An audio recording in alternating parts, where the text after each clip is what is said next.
I-discuss natin yung problem focus versus yung solution focus at action solves everything. So, yan yung i-discuss natin. Kasi 'di ba pagka nagka-problema tayo, parang ni-stuck tayo sa problema. Lagi nating iniisip yan, yung mga ganun. So, ibig sabihin nun, yun yung problem focus. Now, hindi mo naman masisisi sa sarili mo kasi kung brainwash ka, 'di ba, marami kang limiting beliefs. Talagang tatangayin ka na lang talaga ng mga sitwasyon or tinatawag nating external kasama na emosyon mo dun. Ang problem focus versus solution focus ay isa sa pinakamalaking dahilan kung bakit may mga taong mabilis umusad habang iba ay paulit-ulit nang umiikot sa parehong sitwasyon. Hindi ibig sabihin na huwag nang kilalanin ang problema. Ang punto ay gamitin ang problema bilang impormasyon, hindi bilang tirahan. Ang aksyon ay ang nagko-convert ng posibilidad tungo sa resulta. So ito problem focus. Kapag problem focus ka, ang attention mo ay nakatutok sa mali. So, 'di ba nga kung ano yung binigyan mo ng attention, yun yung magiging realidad mo to. So, yun yung perception ng reality mo. So, dahil nga ang focus mo problema, itong mangyayari sa'yo. Mga tanong na umikot sa isip, bakit nangyayari ito? Sino ang may kasalanan? Paano kung hindi gumagana? Bakit ako malas? Bakit mahirap? So, parang may stuck ka niyan, di ba? Parang lagi kang, doon ka lang nakafocus sa problem. Kung may problema, di ba, may solusyon naman talaga. So, sa solusyon ka na lang talaga mag-focus. Ito mahalaga ang problem analysis sa simula. Pero kapag sobra na, nagiging analysis paralysis. Yun nga yun, di ba? Kasi magagawan mo na solusyon, o di okay, kung hindi, di wag, di ba? Move on. Psychological effects, habang paulit-ulit mong iniisip ang problema, tumataas ang stress hormones, lumilit ang creativity, nagiging mas defensive ang utak, mas napapansin mo ang obstacle kaysa opportunities. Tinatawag itong negative attention bias. So yun nga yan, di ba? Kasi kung ano yung fixated ka or binibigyan mo ng attention, yun talaga yung may emphasize. So dahil problem nga masyado yung pinag-focusan mo, may emphasize siya. Hindi mo na makikita. Alam mo yung kabayo, 'di ba? Meron sila anong tawag doon, yung parang itim na nilalagay sa mata para diretso lang yung tingin. So ganun yun, pagka nakafocus ka sa isang bagay at fixated ka, yun yung may emphasize. So, tinatawag itong, 'di ba, negative attention bias. Bias, ibig sabihin yung mga naka-attach doon. Ibig sabihin, kahit ito yung sinasabi natin, 'di ba, na hindi mo mababago yung tao. Kahit anong positive mo diyan, kung yung tao na yun, kalooban niya talaga, nakafocus siya sa negative, hindi mo mababago yan, ikaw palalabas masama. Kasi may biases na siya, 'di ba, dun sa perception niya. Kaya nga yung subjective reality, pag nalaman mo na yan, hindi mo na kailangan i-save yung mga ibang tao or kumbinsihin sila sa mga gusto mong mangyari. Ang pinapansin ng utak ay lalong nitong hinahanap. Yun nga, 'di ba? Na-emphasize siya. Sub-branches ng problem focus, rumination, paulit-ulit na pag-isip ng parehong problema, stuck ka na neto, hindi ito problem solving, mental replay lang ito. So para nakaloop na yung problema mo, di ba? Para na siyang cassette tape na nagre-rewind. Nakagawa ako ng mali, pagkalipas ng isang linggo, bakit ko ginawa yun? Pagkalipas ng isang buwan, yun na naman, rumination, paulit-ulit, di ba? Hindi mo naman mababago yung pagkakamali mo di ba? Kasi nga, past na yan. So, gawan mo na lang ng aral para hindi mo na ma-encounter sa ngayon, sa hinaharap. Victim mentality, paniniwalang kontrolado ka ng circumstances. Mahirap kasi, pangit algorithm, walang bumibili, walang suporta.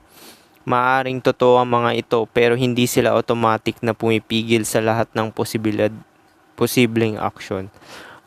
Maaaring totoo rin naman talaga yan, pero magagawan mo naman kasi ng paraan yung magagawan mo ng paraan, di ba? Kasi yung hindi mo magagawa ng paraan, well, hindi na dapat nag-i-exist yan sa'yo. Mag-move on ka na lang talaga. Blame orientation. Laging naghanap ng mga kasalanan. Company, government. Isa pa to, kaya nga tinanggal ko na yung panonood ng balita kasi sa gobyerno. Lalo na yung nangyayari ngayon, di ba? Naririnig ko kasi yan dahil yung kasama ko dito sa bahay. Nakikinig ng mga impeachment. Yung mga ganyan, di ba? Parents, partner, algorithm, competition. Kapag blame ang focus, nawawala ang personal agency. Tsaka yung responsibility, 'di ba? Inaalis mo yung responsibility mo sa self. Kagagawan mo naman din lahat dahil sa programming mo, beliefs mo, subconscious programming, paniniwala mo, decision mo from the past. So nag-compound lang talaga siya ngayon. Fear projection, iniisip ang future failures bago pa mangyari. What if nawala ng customer? What if walang bumili? What if mag-fail? Resulta, hindi nagsisimula. Mostly talaga yung mga hindi nagsisimula is dahil dito sa fear of projection. Yung inuunahan na nila yung mangyayari kahit hindi pa naman nangyari. Ang tanong kasi, na-try mo ba, 'di ba? Yun lang naman yan, na-try mo na ba bago ka mag-isip ng mga ganyan? Para malaman mong sagot talaga, i-try mo, 'di ba? Hindi yung what if. What if kung nag-succeed ka, 'di ba? Kasama rin 'yun, 'di ba? What if kung nag-succeed ka? Hindi i-try mo para malaman mo. Kaya nga proponent ako ng direct approach Manghingi ka ng tulong talaga kung kailangan mo. Kasi kung mahihiya ka pa, tapos sabi wala, laging answer no, 'di ba? Identity fusion, kapag ang problema ay naging identity, I'm broke. Makapangyarihan to kasi 'di ba nga sa law of assumption, anything na i-attach mo sa I am, yun yung magiging identity na pinaniniwalaan mo. So kaya nga sa bagay, hindi ko naman kahit ano pang i-share ko sa inyo kung hindi talaga nanggaling sa kalooban nyo yan, baliwala rin Pero sabihin na lang natin, so, diba kuwari, yan, I am broke, I'm failure, yung mga ganyan, I'm unlucky, So, yan talaga yung papaniwalaan ng tao na yun. Hindi mo siya makukumbinsi talaga. Kahit sabihin mo, hindi naman ganyan lang buhay, pwede ka naman mag-isip ng para sa ikakabuti mo. Ano kay kakabuti mo? Kung ano excuses, di ba? Mas healthy ang I'm experiencing financial difficulty. Temporary iyon, hindi identity. Kasi may cycle naman sa buhay. Hanggat buhay ka pa nga, lahat na nga ng defeats mo, psychological, di ba? Lahat naman talaga ng defeats, psychological. Kasi nga, subjective nga reality, di ba? Maring yung failure mo, success sa ibang tao. So, depende na lang talaga yan kung anong meaning i-attach mo dun sa mga bagay-bagay at sitwasyon at mga pangyayari. Solution focused means tanungin ang sarili, anong susunod na pinakamahusay na hakbang. Yun, ganun. Na-experience ko rin to Kuwari may rejection ka sa mga trabaho na in-applyan mo or hindi mo nakuha gusto mo. Ang gagawin mo na lang talaga, mag-move on ka. Accept it. Accept na lang. Na ganun talaga buhay. Parte ng action mo yan, di ba? Siyempre, pag nag-apply ka, either ma-hire ka, ma-reject ka. Pag nag-try ka, mag-succeed ka, mag-fail ka. So, dapat, kung matatanggap mo na mag-succeed ka, matatanggap mo rin dapat mag-fail ka, di ba? Actually, a failure, kung nire-reframe nyo yung meaning or story or identity na nilalagay mo dun, pwede mo naman siya i-reframe. May natutunan na naman ako. Ganun lang, di ba? O kaya, thank you. Lalo na sa rejection, sa totoo, pagka may nag-reject sa akin, either trabaho man yan, or mga kaibigan, or mga tao, or kahit babae, opposite gender, nagpapasalamat ako kasi nga, nalaman ko na 'di ba? Yes, nalaman ko na, 'di ba? Na na-reject ako. 'di ba? At least alam mo na makaka-move on ka na. Kaya nga magpapasalamat ka sa rejection kasi lahat 'yun redirection. Ibig sabihin, hindi kayo magka-vibe. Hindi kayo compatible ng trabaho na 'yon, hindi kayo compatible ng friends mo, ni-reject ka, hindi kayo compatible ng partner mo or ng opposite gender. Kundi anong pwede kong gawin, o 'di ba? Core question, ano ang kaya kong kontrolin? Ano ang next action? Ano ang pwede kong subukan? Ano ang matututunan ko rito? Ano ang pinakamaliit na progress ngayon? So, lahat ng to, yung mga tanong na yan para sa ikakabuti pa rin.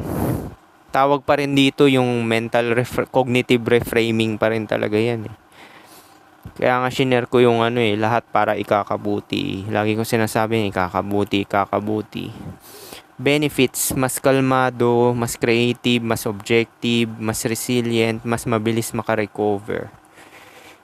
Tsaka kasi, pag ganito ka, yung solution focus ka, hindi ka nagkakaroon ng emosyon na sadness, depression, or anxiety, or kung ano pa.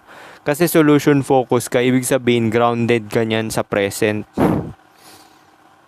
Kasi 'di ba yung mga ganyan, yung mga negative, usually nanggagaling yan sa future at past. So kung solution ng mo, nasa present ka kasi yung solution gagawan mo ng action, 'di ba? So grounded ka talaga sa present niyan. Sub-branches ng solution focus, resource orientation. Instead of wala akong pera, as anong resources meron ako? Yung mga limitasyon mo, gawin mo siyang advantage. Kasi alam mo limited ka, 'di ba? So kung ano talaga yung mama-maximize mo na limitasyon mo, yun ang gamitin mo, 'di ba? For your advantage. Actually, kung kuwari may isang bagay hindi ka magaling, mabilis ka makaka-say no sa ibang tao. Ay, pasensya na, hindi ko kayang tanggapin yan kasi hindi ko kaya yan. O di makaka-move on ka, 'di ba? Kasi inaccept mo yung limitasyon mo. So, naging positive siya sa'yo. Nakabuti siya. Anong resources meron ako? Time, internet, phone, knowledge, skills, network. Actually, sa solution focus, ito i-share ko na lang sa inyo. Ask ChatGPT, di ba? Lahat na sagot nasa kanya na, di ba? Halos lahat. Opportunity recognition. Every problem contains information. Data kasi yan eh. Lahat ng problema, data yan eh. Challenges tawag yan sa manifestation. Hindi nila tinatawag yan as problem. Challenges lagi sinasabi. Actually, matcha-challenge ka pa talaga yan eh, di ba? Mahina sales, improve offer. Mahina retention, improve quality. Mahina views, improve hook. Problem becomes feedback. Na-apply ko to dun sa mga affiliate videos ko. Ginagamitan ko na siya ng mga hook. Iniiba-iba ko yung hook. Gagawa ko ng mga maraming videos, tapos yung hook lang yung binabago ko. Cut, ganun. Para maraming beses ka makakagawa at pwede mo ma-replay yung video mo. Kasi hook lang yung papalitan mo eh. So, efficient siya, time saving. Nahirapan ka sa unang paggawa, pero gumawa ka na ng maraming hook, 'di ba? Tapos cut mo na lang. Experiment mindset, hindi perfection testing. Halimbawa, hindi gumagana video, instead of failure, think experiment number 14. Sa totoo dyan sa affiliate na yan, medyo madugo talaga yan, nararanasan ko yan eh. Konti talaga yung yan. Kasi nga, hindi binabato ng algorithm eh.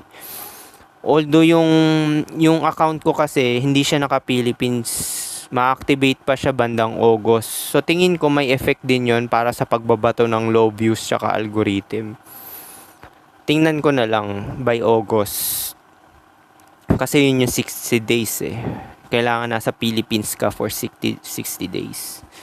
So yung naka ibang bansa pa rin, hindi pa siya region ng Philippines. So malamang hindi siya ibabato sa mga Filipino gaano. Adaptability, hindi attachment sa isang strategy. Kung hindi gumana, change, adjust, improve, repeat. Totoo yun. Actually, minsan naglalagay din dapat ng timeline. Pwede mo siyang madaan sa numbers game. Naniniwala talaga ako sa strategy na yun numbers game. May isa gumagawa niya na affiliate si Trev. 100 videos per day, di ba? Numbers game ginagawa niya.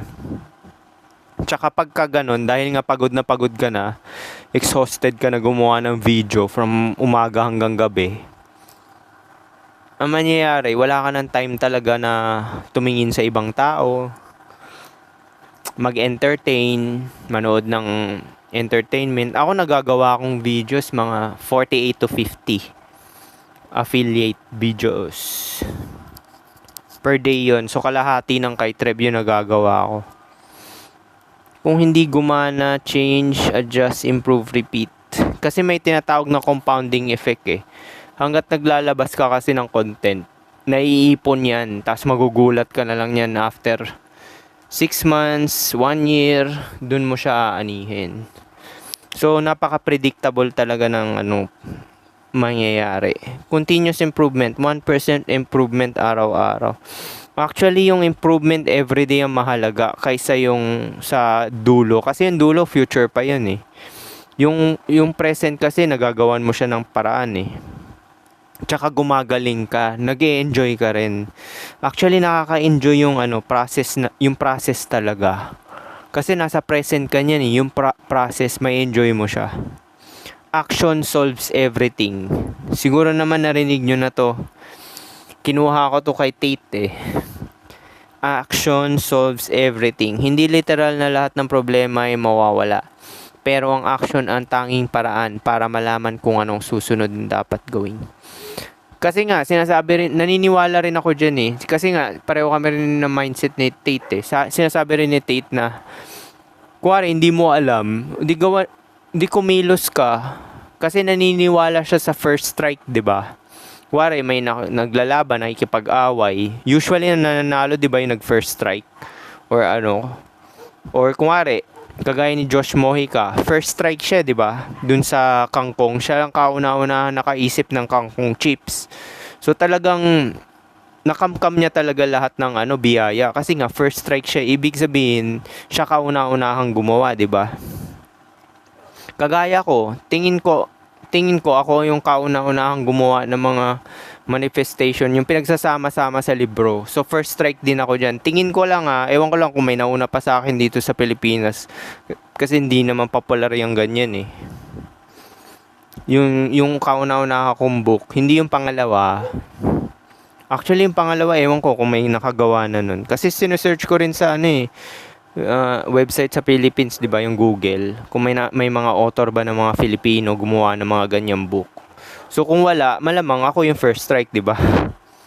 Maraming pero maraming foreign na gumagawa niyan, which is masi-search mo talaga. Pero Filipino, ewan natin, di ba? Maraming problemang hindi nasusolusyonan sa pag-iisip. Yun din pala yung Filipino Black Pill na channel ko sa YouTube. First strike din yun. Akong kauna-unahan nun sa Pilipinas. Wala ring nagpangalan at nag-share ng info na ganun eh. Maraming problemang hindi nasusolusyonan sa pag-iisip lang. Nalulutas sila sa testing, building, learning, doing. Kasi sa action kasi, sure, bawat action kasi pinaniniwalaan ko is magsasucceed ka or magfe-fail. Kasama yun duality, di ba? So, kung ganyan din, ang tamang move talaga, relentless action. As in yung hindi ka hihinto talaga. Okay, fail, move on, action, di ba? Ganun. Basta naniniwala talaga ako doon, numbers game, relentless talaga. Kuwari nag-fail ka, okay, good. 'Di ba? Hindi mo siya i-take personally. Basta kikilos ka na lang talaga ng kikilos. Alam mo yung mga zombie, 'di ba? Yung mga pinagbabaril sila, 'di ba? Dahil nga hindi sila tinatabla ng bala, tuloy-tuloy pa rin yung kilos nila. So ganun dapat, 'di ba? Si God ba may pakialam sa feelings mo? Si God ba may pakialam sa pinagdadaanan ng buhay mo? Si God ba may pakialam sa limitasyon ng katawan mo? Wala, 'di ba? Wala. So kung yun talaga nasa God mode ka, action talagang solusyon talaga sa lahat, 'di ba? But action ang sagot. Action creates feedback. Yan nga yun, 'di ba? Natututo ka kasi. Kasi kung hindi ka talaga kumilos, walang mangyayari, 'di ba? Walang mangyayari, wala rin data. Anong pagkukuhanan mong data? Hindi ka kumilos, 'di ba? Wala kang i-improvise, walang improvement. Kasi nga hindi ka kumikilos eh. Ano mangyayari, 'di ba? Walang mangyayari. Kaya nga sinasabi ko sa inyo, yung manifestation, oo, totoo naman 'yan. Pero action solves everything talaga. Hindi talaga, wala talaga ako nakitang kumatok talaga sa pintuan nyo. Tapos, nag-deliver ng isang maleta ng 2 milyon, di ba? Kasi nga, yung manifestation, future-oriented kasi yan masyado eh. So, pwede mo naman siya gawin ngayon, di ba? Mangyayari may stock ka pa niyan eh. Hindi mo malalaman kung tamang strategy hanggat di mo sinusubukan. Yan nga yun, kahit nga yung gusto mo eh. Kuwari, gusto mo yung isang bagay na sa utak mo, di ba? Pwede magbago yan pag nasubukan mo. Ay, hindi ko pala gusto. Parang si Frank din, nag-abroad siya kasi kapareho ko rin yun ng course eh. Nag-abroad siya tapos trinay niya. Ay, hindi ko pala gusto to. Parang mas gusto ko yung maging designer. Oh, di sinubukan niya, 'di ba? At least alam niya na nakapag-abroad siya. Feedback greater than assumption. Oh, kasi assumption in limbo ka niyan eh. Hindi mo alam sagot eh. Either successful or failure. Eh kung sinubukan mo, may action ka, may feedback ka, 'di ba? Either success or failure. Ang mahalaga kasi yung feedback eh. Hindi rin nagmamatter. Kaya nga kuwari ako, nag-approach ako ng maraming tao. Although maraming rejection, 'di ba? At least natuto ako, tsaka na-try ko 'yun sa lifetime ko. Ay, na-try ko na 'yan. So yung mga ganyan, 'di ba? Na-try ko na 'yan. Action creates confidence. Confidence ay hindi prerequisite. Resulta ito ng repetition. Action, experience, competence, confidence. Well, ako naman, naniniwala ako na pwede mong piliin yung confidence. Kasi nga merong mga tao talaga na yung talagang confident lang talaga dahil gusto nila, komportable sila sa sarili nila, tsaka naniniwala sila sa sarili nila. Hindi ka naman gagawa ng action kung hindi mo kaya, 'di ba?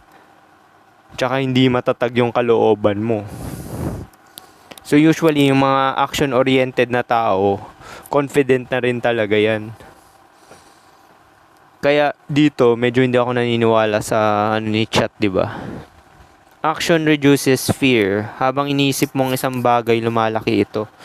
O tawag dun hesitance. Kasi pag nag-hesitate ka, mas ang mangyayari, nagkakaroon ng resistance dahil nga nauuna yung utak, 'di ba?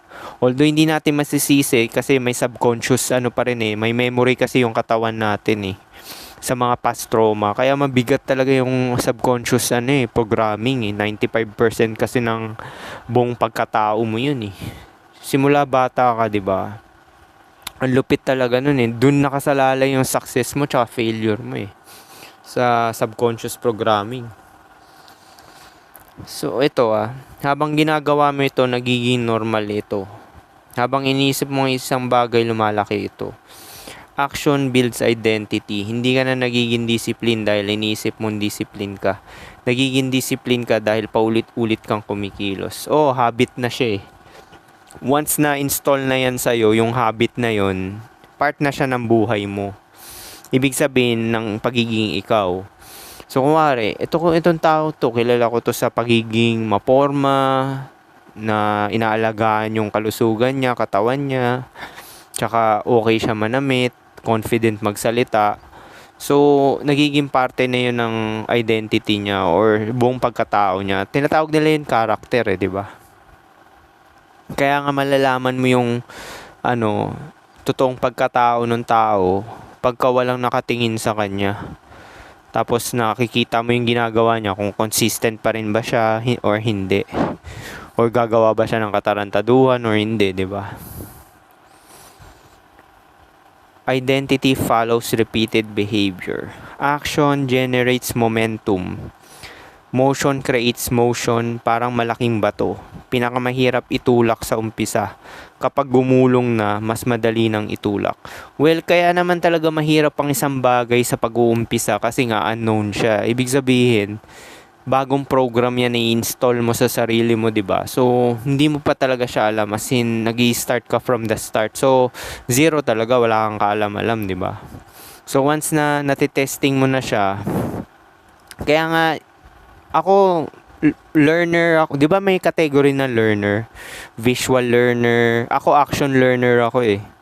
Mas natututo ako pag tinetesting ko yung bagay at as in hands-on yung ginagawa mo talaga. Hindi ako visual learner, hindi ko siya natututunan pagka hindi mo, meron mga ganun tao, visual or auditory pa nga, di ba, yung napapakinggan lang, natututunan na. Sa auditory, medyo ganun din ako na natututunan ko siya, pero kung interested ako sa bagay.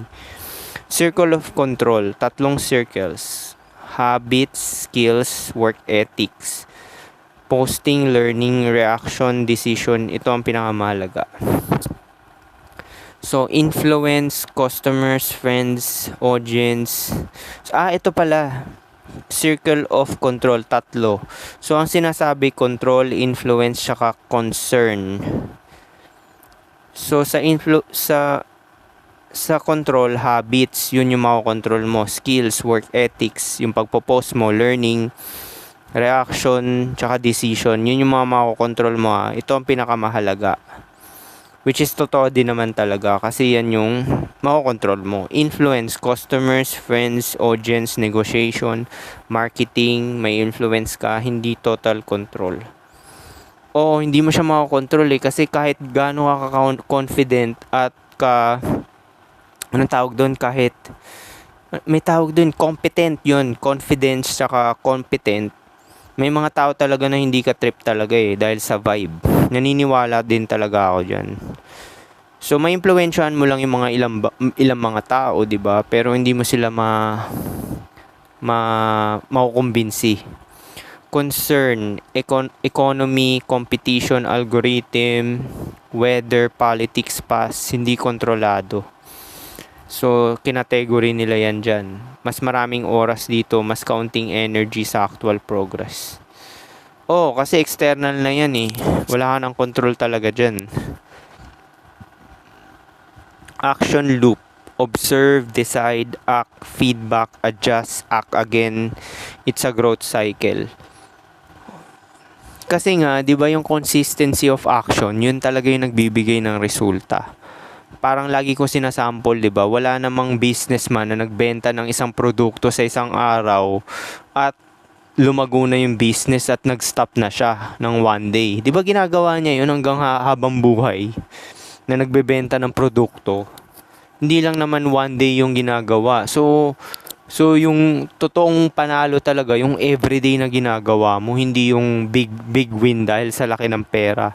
Kasi yung laki ng pera, resulta lang yun ng ikaw, sa pagiging ikaw, 'di ba? Dahil sa sipag mo at tiyaga, tsaka consistency mo at syempre decision mo rin at strategy kung paano gumana yun. Kaya nga pag may gumanang strategy sa'yo, di yun gawin mo pa ulit-ulit. Alanganin bang i-disregard mo yun, gumana na nga.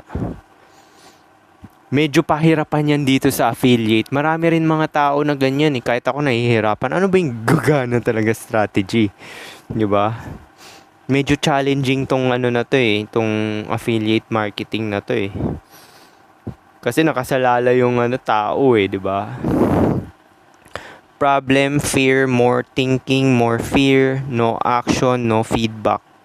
O pag problem yung focus mo, puro ka lang stuck sa utak niyan.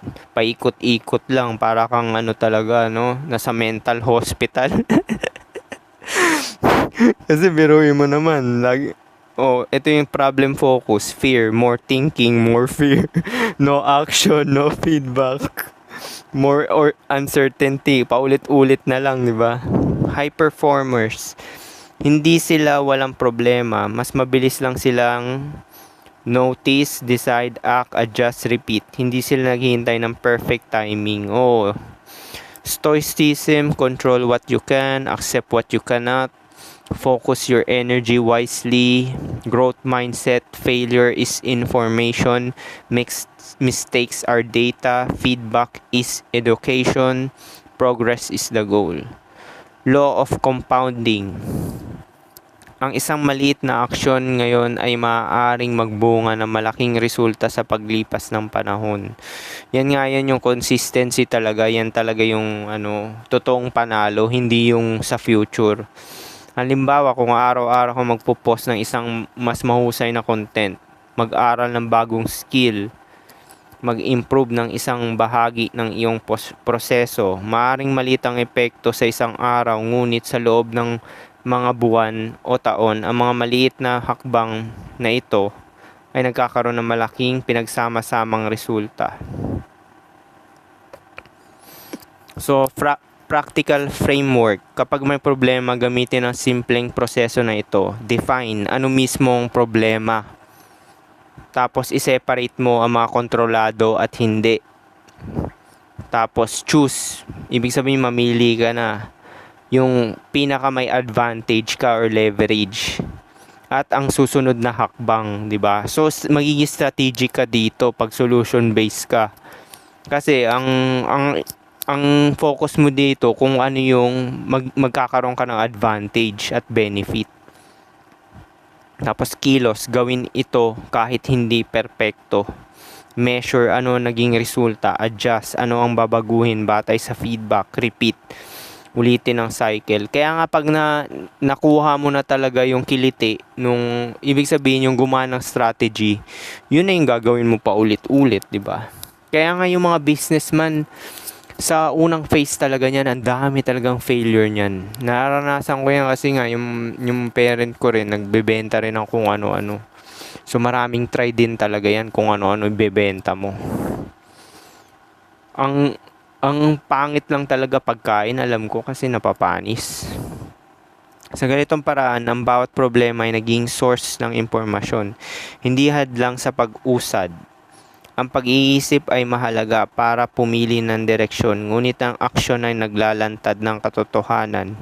Ito ang nagbibigay ng feedback, nagpapahusay ng kakayahan at unti-unting nagdadala sa iyo ng mas magandang resulta. Yes, kasi sa action mo nakabase ang resulta talaga. Action. Kaya nga sinabi ni Andrew Tate, action solves everything. Sana may natutunan kayo dito sa video. Peace.